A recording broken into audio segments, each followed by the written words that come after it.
The views, thoughts, and opinions expressed are the speaker's own and do not represent the views, thoughts, and opinions of a Master's Journey Foundation. The material and information presented here is for general information purposes only.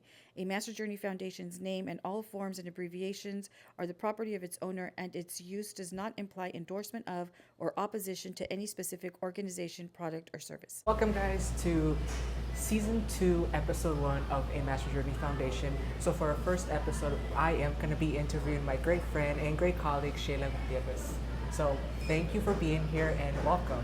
Thank you for inviting me. All right. So, our first question for the great Sheila Gutierrez is, who is Sheila? Sheila is a mom, a wife, and a social worker. Those words definitely fit you.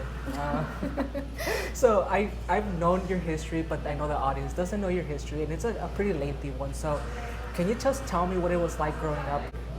Growing up was fun. I used to cross the border every day for school. I used to live in Mexico. And it was hard because both of my parents work in agriculture. Well, used to work back then. And I used to get up really early in the morning just to make it to school. I remember my mom, we were at the border around 3 a.m. and my mom went to work at around 5. So from 5 to, I believe, 7:30, I waited in a panaderia in San Luis, Arizona until the school bus was there.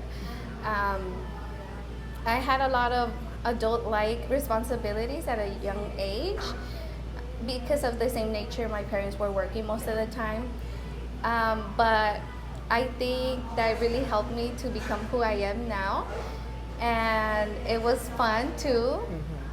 And yeah, that was like growing up. Yeah. So yeah, for those who don't know, Yuma County has probably it is the leafy green capital of the world. I'm sorry. So it is known for having a lot of agriculture workers, and coming from someone who also has parents in agriculture, you had it tougher than I did, I'll tell you, because I didn't have to cross the border and have to seek refuge in a panaderia every day. Yeah. That is something that is interesting, and at the same time, when you're a kid, you don't realize that that's what your parents had to do, but there was always some dangers attributed to that, obviously, right? Because you were like tiny, so you never know what could have happened. And thank God nothing happened, and thank God our community, for the most part, is relatively safe, right? But, yeah.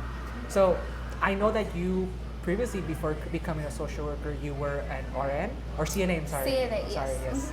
So how was that, like, transition from CNA to becoming a social worker? I've always been interested in a career that helps people, and I thought my path was a registered nurse, but after being a CNA for about 8 years and working in a hospital setting, it made me realize that that's not the way I want to help people. And I believe that's when I was introduced to social worker through case management at the hospital. I found it very interesting, the different way they help the patients. It was not like a physical help, like physical issue, but it was more like the whole social aspect of it that affects, and maybe that social part of it made you be in the hospital. Yeah, had kind of helped you or contributed to you becoming ill or some of the sort. Yeah. So, what's your favorite, CNA or social work? Social worker. Social work. Yeah. I mean, it has its stresses, obviously, right? Yeah. But we both know having been working in the field is rewarding, obviously. Yeah. It is. So just kind of tell me what the journey for you was to become a social worker. My journey started many years back. I was enrolled in college for a very long time. Like I said, I was the nursing major, which takes a long time, especially if you work full time. So I was only a part-time student for years. But then once I completed my biology classes, that are the last requirements before the nursing program, I started thinking more and more about social work. So I took the Intro to Social Work with Dr. Ruth Whistler, and that's when I said, La gran yeah, la gran señora. That's when I said, I think social works for me. Yeah, and that was Arizona Western College, right? Yeah, that was AWC. And then I know you moved over to NAU during, I guess, the worst time for the entire world, COVID times, right? Yeah. So being in your same class, we both know that we all did those classes through Zoom, except for what, last semester. Yeah. So just talk about that. From going from in person from AWC to going to Zoom throughout your entire NAU stay. I actually had a gap between AWC and NAU. I did become a mom in between, so it took me a while to go back, maybe like 2 or 3 years. And I was still undecided, like if I wanted to pursue nursing or social work. I had my internal debates. But I did return during COVID, and it was definitely different. I'm not like super tech savvy, so it took me a while to get the hang of Zoom and remembering to mute myself. Yeah, that was a struggle. But and then seeing everybody in just like the little squares. Yeah. Yeah. Especially because I think I was one of the, not the oldest, but one of the oldest in the group. So it was definitely like, oh, what am I doing here? Yeah. But it was definitely fun, and I got to meet a lot of great people. Yeah. So then I know you moved over to ASU local here in Yuma, and you got again, you came with us for the journey. So how was that transition over from NAU to ASU to getting your master's? I think it was pretty smooth because we had a lot of support from Brett. Even just like filling out the application for ASU, it was easy because it was done in group. Yeah. And I think that's also what made me pursue that. I knew I was gonna have my colleagues and my friends with me. So definitely it was really, really smooth. Yeah, and those that might not be aware, most likely, Brett is the current director of the social work program for ASU local, and I just missed the hello social workers every single class. But yeah, it was fun, right? Like I can say I had fun. It was stressful for sure, but it was fun. I don't know about you. And I think too the flexibility of going to school in person the Saturdays, and you're being able to be at work or a mom or whatever you're doing, it gave you the opportunity to. So you had to give up your Saturdays. That was the thing, but it was at the same time very flexible, and a lot of us did look forward to going to Saturdays. Yeah. Right? Like you had to wake up early, relatively early, I know. But it was, for the most part, and I remember the potlucks were so amazing. Yeah. You always bringing up your mom's homemade tortillas was amazing. 10 out of 10. 10 out of 10. And then bread's breakfast, 10 out of 10. Oh, yes, the waffles and everything. But yeah, it's just us reminiscing, right? So now, seeing as you are a jack of all trades because you're in hospice, you're in dialysis, a social worker, not you personally, but like you're working in all these fields. How have they been, I really enjoy the medical field. I think it goes back to me, like tied back to me wanting to become an RN. It's always something I wanted to pursue, a medical social worker, because I still enjoy the medical aspect of it. And hospice is something I'm really passionate about.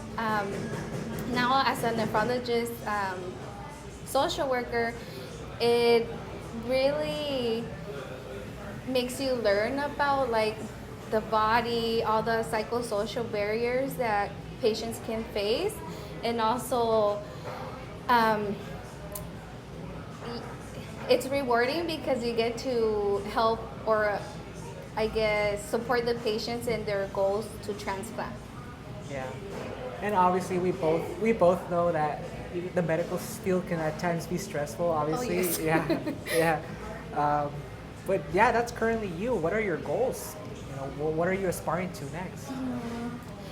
I believe my goals are maybe to become an LMSW and Will licensed medical social yes. worker.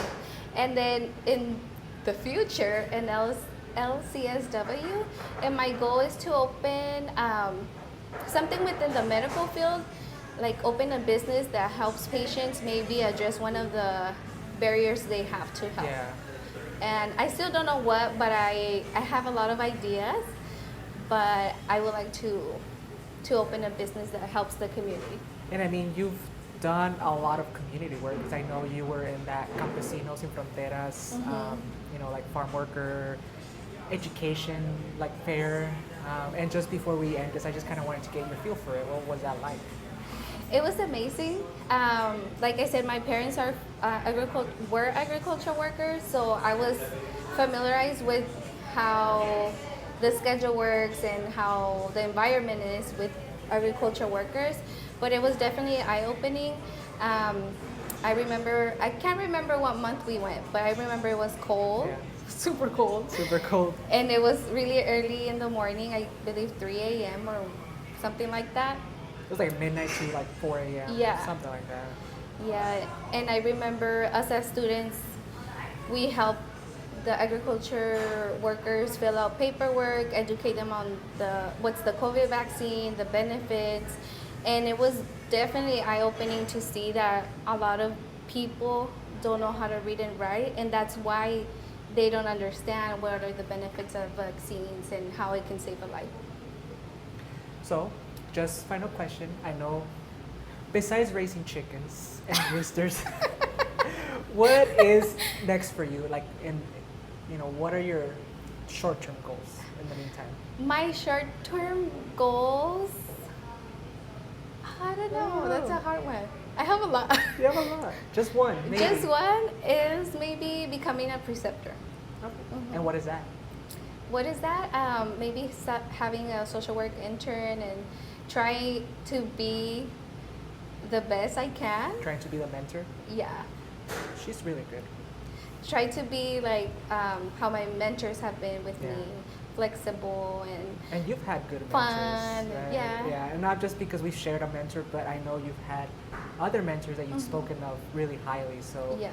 seeing as you speaking highly of them, I see that you will more than likely, positively be a great mentor for them. Oh, thank you. All right. Anything you want to add? No. Alrighty, guys. Well, that's it for episode 1. Hopefully, we'll bring you something sooner.